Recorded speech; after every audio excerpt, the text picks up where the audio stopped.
Hi there, this is Cece Zach, and if you've worked your entire life, reached this chapter, which I call the third third, and found yourself wondering, now what?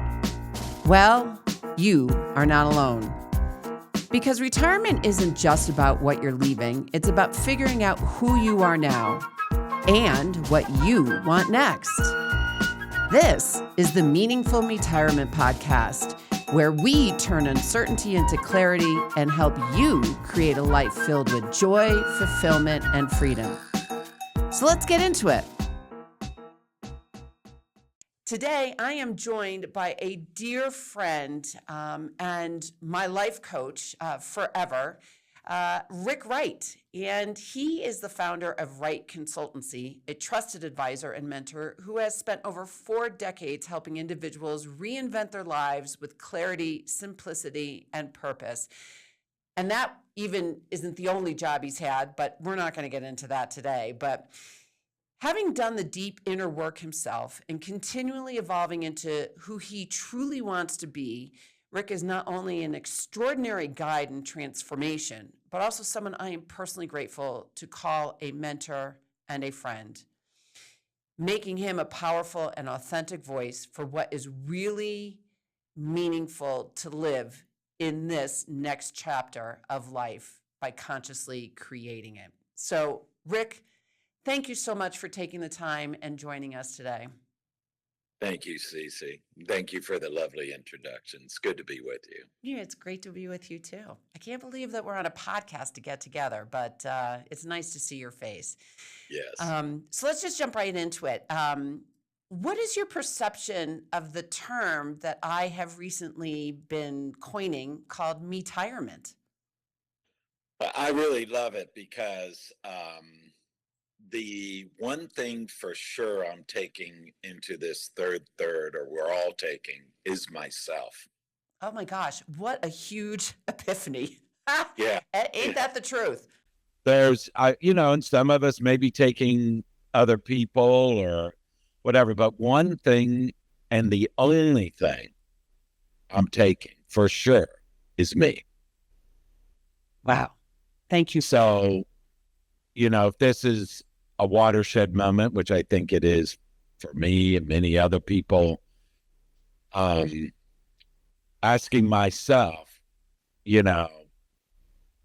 hard-earned or different questions or inquiring deeply on what's really going to make me happy and fulfilled and in whatever way that is, that's really why it's MEtirement. It's without you, there is nothing. So everything, even if I want to help others or all that, it's because I chose, to do those things. So that's why, I just think it's a truthism, MEtirement. Rick, thank you for actually taking the definition even further for me around taking oneself into this third. And let me ask, when did you realize this in your life? And was there a catalyst for this thought that you're only taking me into the third of life? Yeah, I mean, I've had, some of that reference, but for this third, the catalyst was a few years ago. Suddenly, my younger sister died, and she lived in the same town as my, in the 90s, at that time, even older now, mother. And my wife and I decided to move to the town my mom was in because there was no one else there and we could work from anywhere. And it was a big watershed moment because helping to take care of my mother, even though she didn't live with us, what I was doing for a living and where I soon found out a lot of my identity was in, I could no longer do. I chose no longer to do. And it opened up an enormous amount of time and it woke me up. And there were two things in that.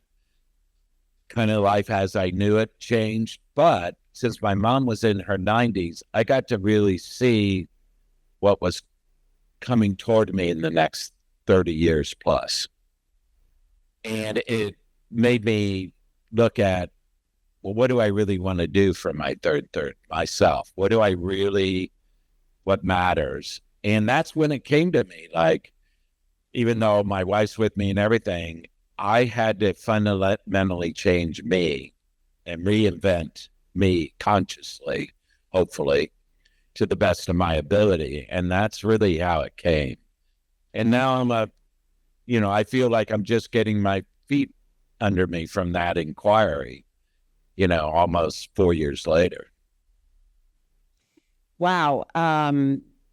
It's just beautiful. And thank you for your transparency about this shift. And, it seems like you're consciously creating a new identity. And before we get into that, was there a particular belief that maybe you identified that you had to let go to really understand the next 30 years of your life through it? And you're seeing it through your mom, which is just an extraordinary gift, but also a big challenge or a life quake in itself. Is there a belief that you let go of? Yeah, that I knew what I was doing. I had to let it go. Oh, that you thought you knew. I had this repetitive life that I just really enjoyed, et cetera, et cetera. But really, I had to let all that go and really be in the unknown, like totally fresh, even in areas that I normally wouldn't look at, so I think that just required a lot of patience. And I kept telling myself, well, you don't really know anything, because I can create anything in this third.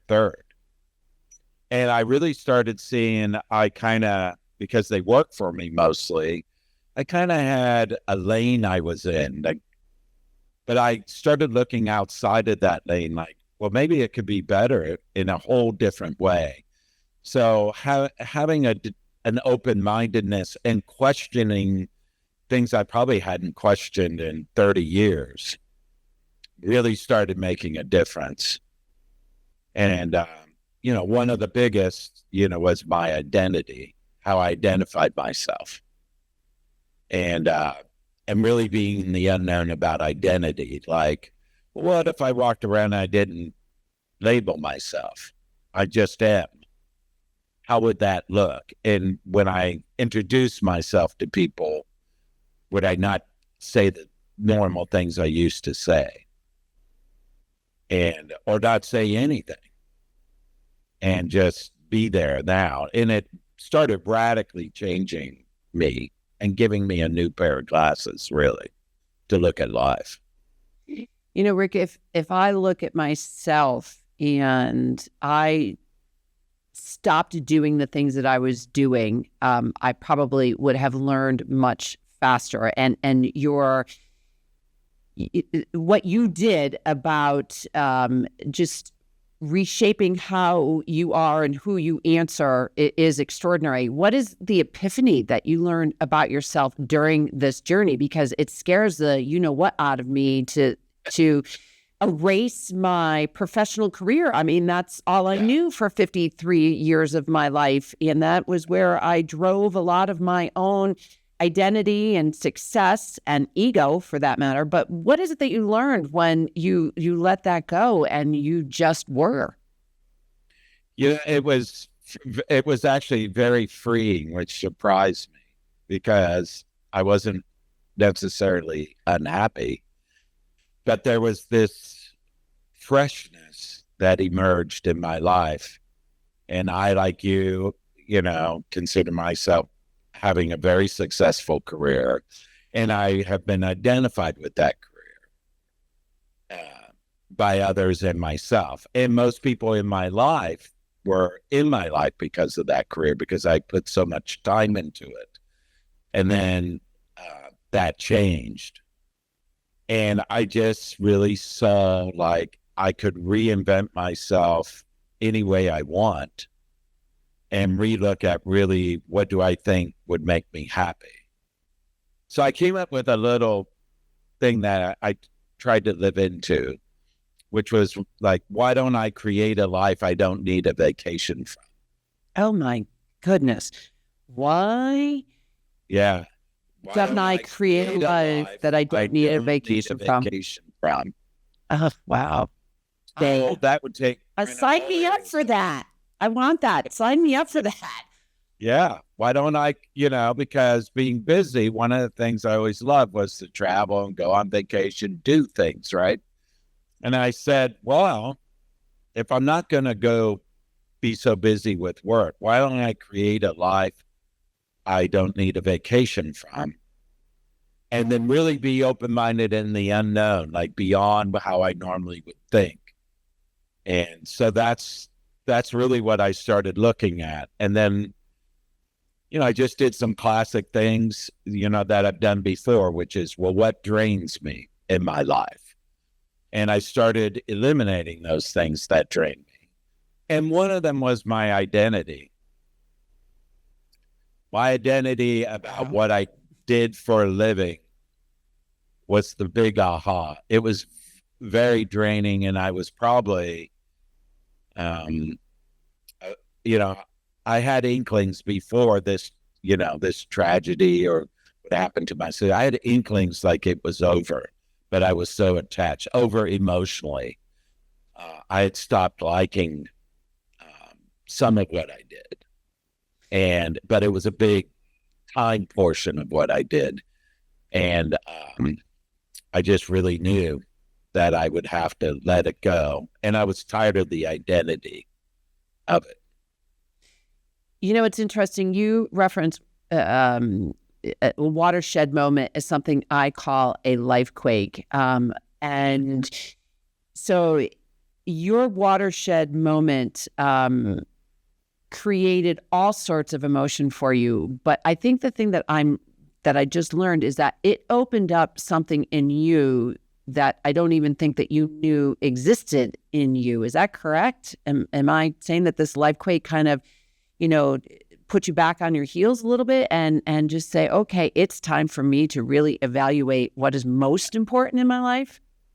It did. It made me evaluate, if I give this away, what's going to go with it. And that was a lot of my life, because I was consumed by it. So I saw that I had a lot of blank canvas to recreate, and that, like, why I love MEtirement is I'm the one that gets to choose. Yeah. I'm the only one who gets to choose. There is nobody else choosing. Even I'm in an intimate relationship, but I'm still choosing, and there's a lot of power in that, and gave me a lot of, I'm responsible for my life, and it doesn't have to be on autopilot, and it could be, better than ever. And that really was what I liked. Like, it gave me joy to say, okay, how do I create a life I don't need a vacation from in any area of my life? That it's just so fulfilling. And, but it requires being in the unknown as I transition and go deeper. And it's asking deeper and deeper questions. And I think it requires a lot of patience, because for me, some of the first questions and first answers lead to deeper questions and deeper answers. So later on, I make decisions or choices and actions that are very different than what came to me maybe in the first year. I call that, I handled some low-hanging fruit in my life that, weren't huge choices. And later on, when I was more solid, I made other choices.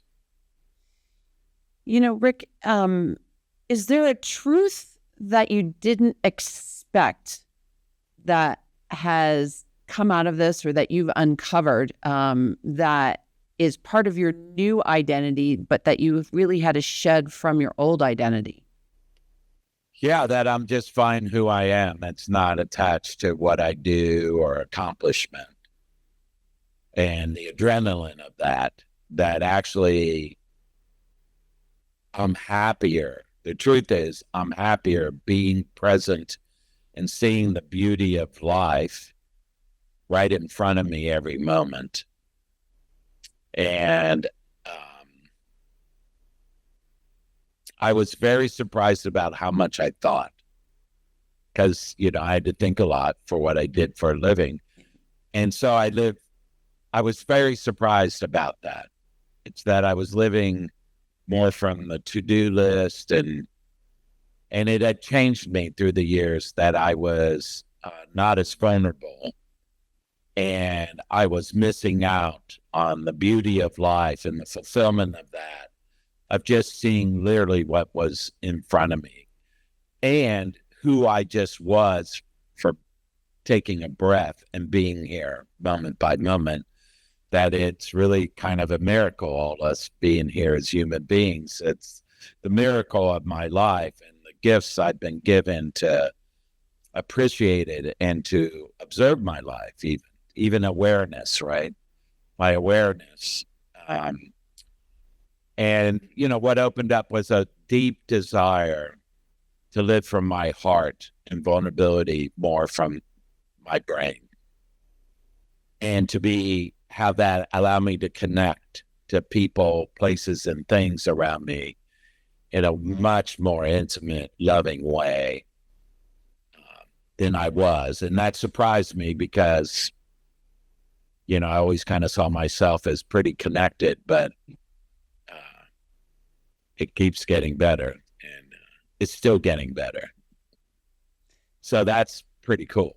It's very cool. And I'm so blessed to have you in my life, because there isn't a time when you and I don't connect that I don't learn from you in so many different ways. And you have mentioned the things you've let go of. You've mentioned the things that you've been doing. And you also mentioned eliminating drainers in your life, which to me is a reflection of how you get your energy and what takes your energy away.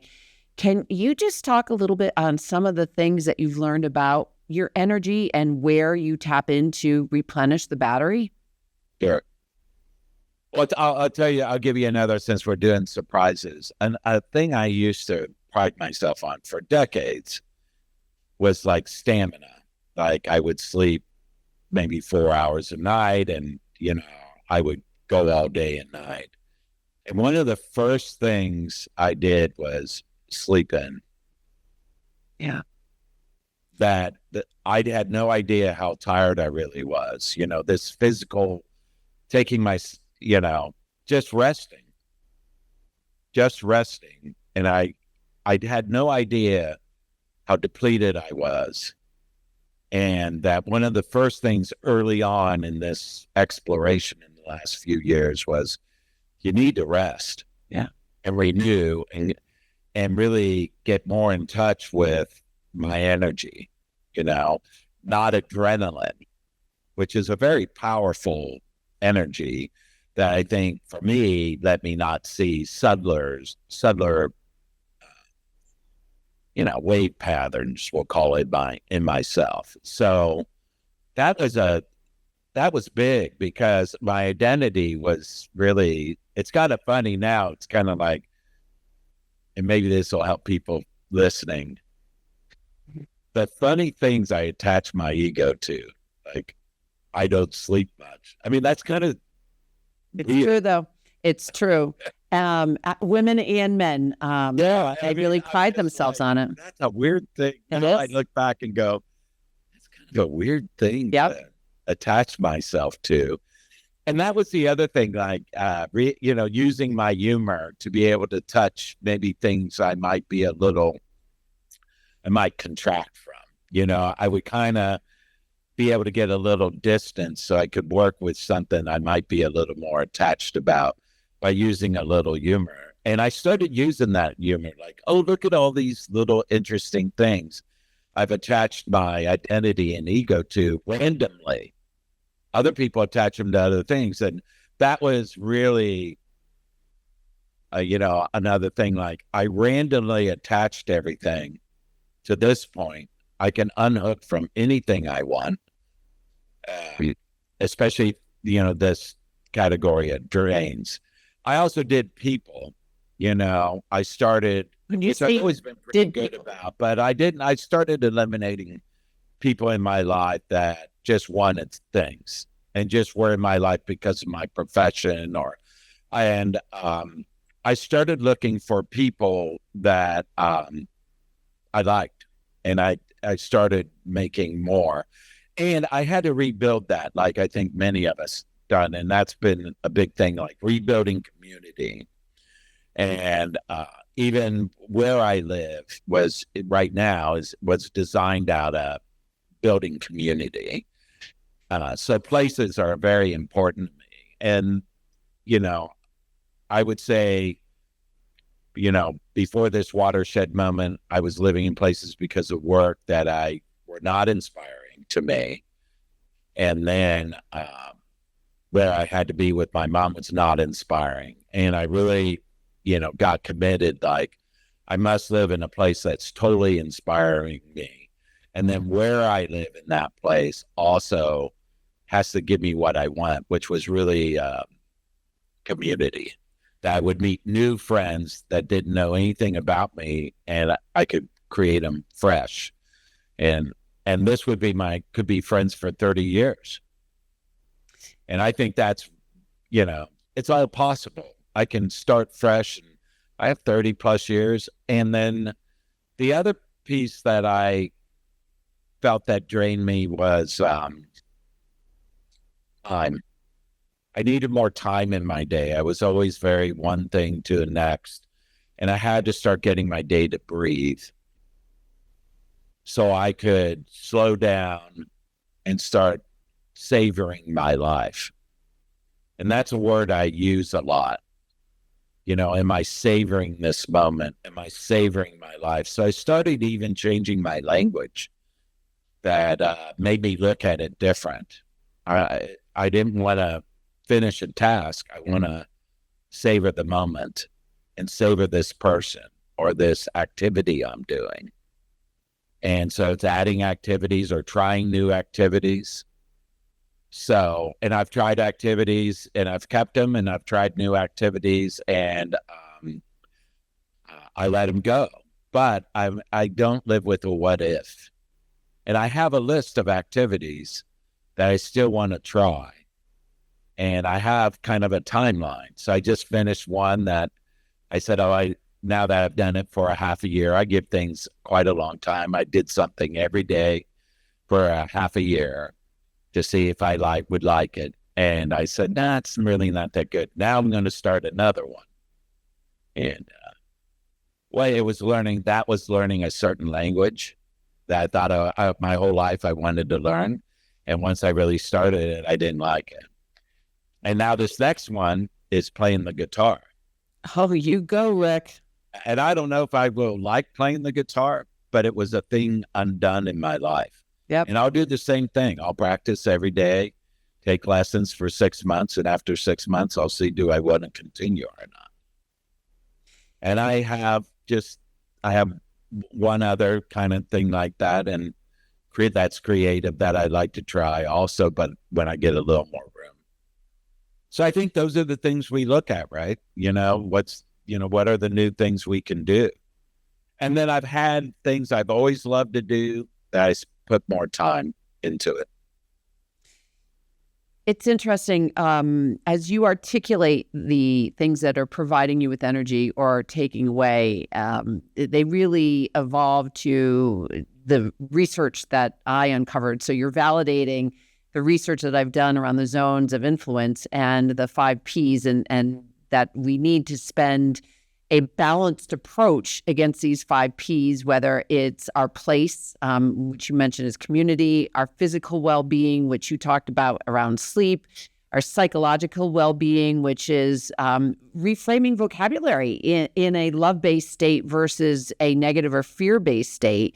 You're talking about purpose. The life quake has really made you take pause and really look at that. And, it's just amazing to me how you've done an extraordinary job in such a short period of time.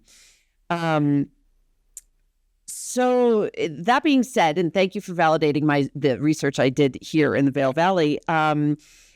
But if there was one thing that you would recommend to listeners as they are either in or preparing for the third of life, to find that joy, fulfillment, and freedom, what is it that you would recommend to them? I think, we do a life review, and I like my thing, like if I could create a life that I don't need a vacation from, that starts opening things up. Like, oh, I live here. I live in this type of home. I have these type of furnitures. I would do these type of tasks. I think what's also important is not to have a vacation from ourselves. How I think all that's really important. Living a non-regretful life is for me, has a lot of joy. So I consider joy what's inside of me. No matter what happens outside of me, I have a state of joy. I consider happiness something outside of me. Now, that definition's different, from different sources, but that's how I language. So my inner joy when we're in this life review is, not having any resentments, not having to make amends. They're all amends. If I made a problem, making amends to people, being able to look people in the eye, being able to, a good question is, why am I not kind all day to everybody in my life? Oh, that's beautiful. Like why don't I have the capacity to do that no matter how they behave?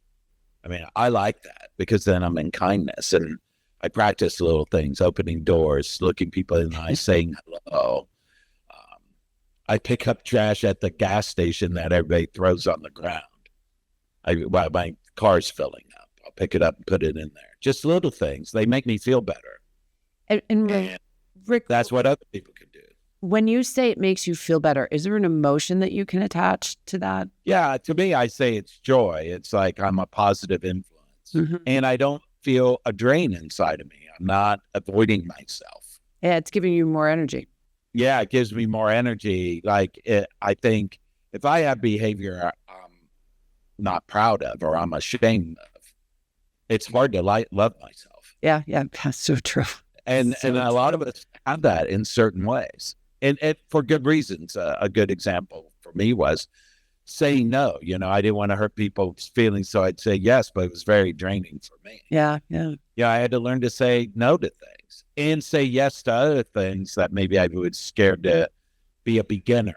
And I think that's the other tip. It's really good to be a beginner, and we're not going to be good at things. That's not the point, to be good. The point is to be happy. Yeah. The point is to try new things. And for me, not to have a what if. It's like, oh, I tried it and it wasn't for me.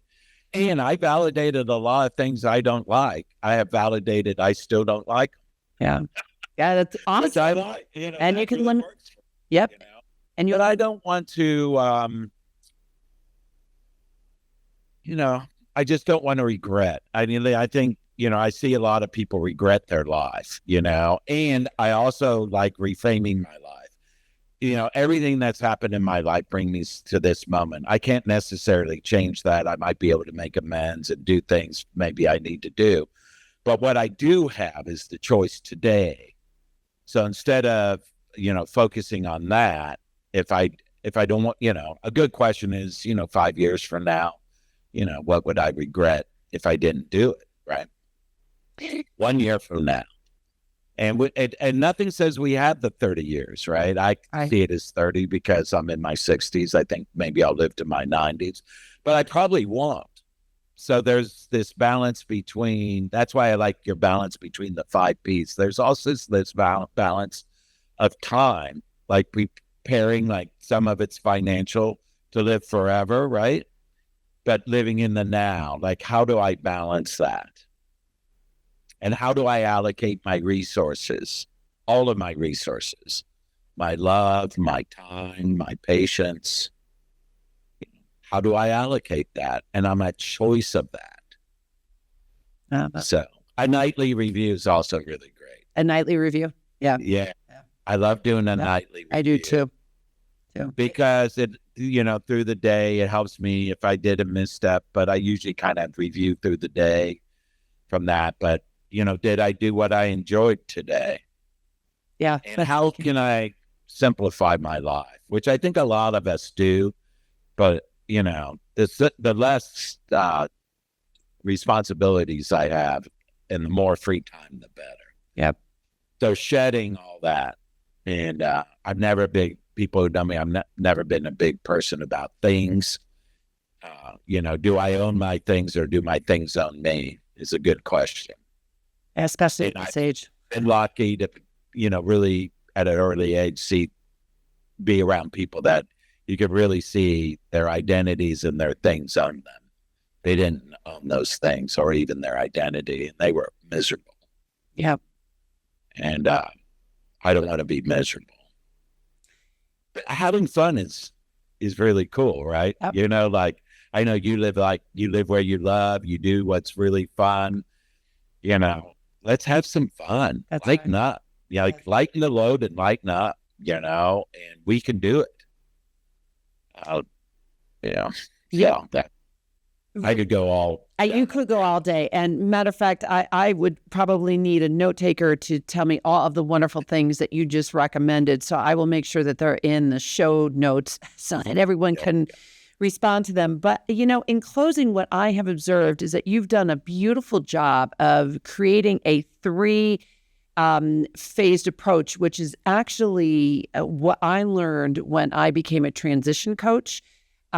Is the 3 phases that we need to go through in order to get to that new identity or to get past that life quake in order to live our best life, especially in our third. And, you had the life quake or the watershed moment where there was an ending of something. And you articulated your sister, unfortunately, left Earth. And then now all of a sudden you're a caretaker. And then you shifted into a place of letting go of beliefs, and you recognized that you needed an open mind to get through this phase of everything that was going on.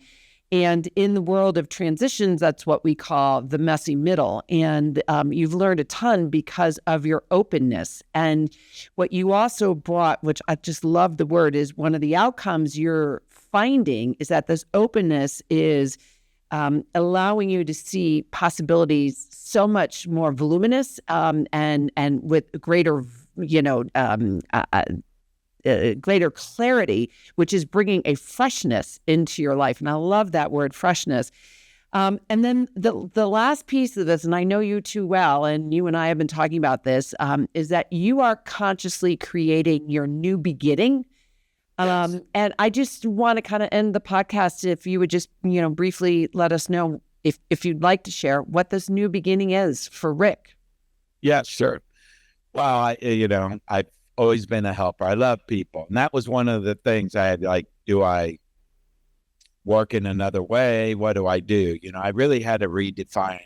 And one thing that really became clear is I love people and I love being connected. So internally it was about loving more and being deeper, but it also had me look at if I was going to continue working, that it would be from a loving place and an open heart and not from a mind place. So I'm in the middle of transforming and, right now, Wright Consultancy, .com will move into rickwright.life. I used to be a therapist and then, in holistic health, and then found my way for many decades into reorganizing companies and, helping executive coaching, and I really wanted to just go back to helping anybody really do what we're talking about. How do I curate my inner life and how do I curate my outer life? What are the tools for that? And I just wanted to make it that simple, that in the core of what I've always loved my whole adult life was helping people have joy in the inside and happiness on the outside, and giving them tools to make their choices. So, that's what I'm going to do. And, yeah, I'm excited this year. It is a 25th anniversary of a book I wrote 25 years ago. I'm going to re-release it. And then, I'm going to put these tools in other books and, digital products for people. And that'll be my little legacy of love. Here's the things or the wisdom I've learned, over 40 plus years that have worked for thousands of people. And, if you want a tool, you can have it, and you're on your own journey. And you can see it makes me happy. Oh, yeah. For you listeners out there. Yeah, like it really. There's just a glow on Rick. Just listening, I'm smiling ear to ear, and I'm lit up. And I just love that. And I think the worst tragedy is either being the person or seeing a person suffer. Yeah. That's just not great.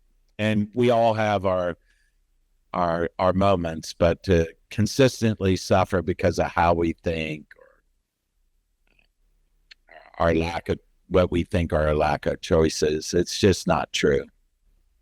So I just want to focus on that, keep doing what I'm doing in a new way, and, love deeply and have fun. And, you're a big part of that. I really appreciate you having me on the podcast. And that's what I'm up to in that domain. And in the rest of the domains, I'm experimenting, being in the unknown, and gathering things I love and savoring the moment.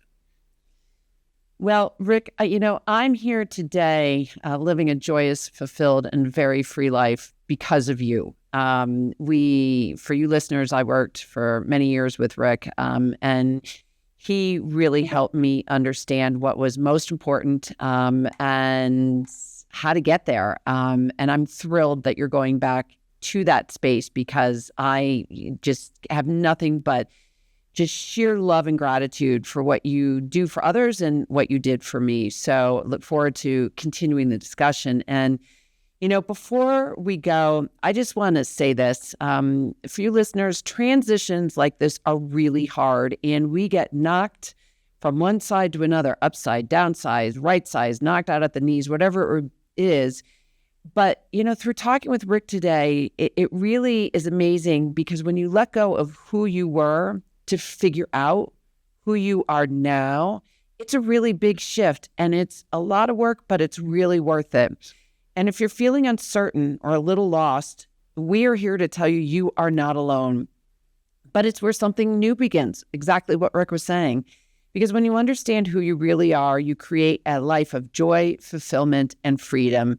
And you don't have to do it alone.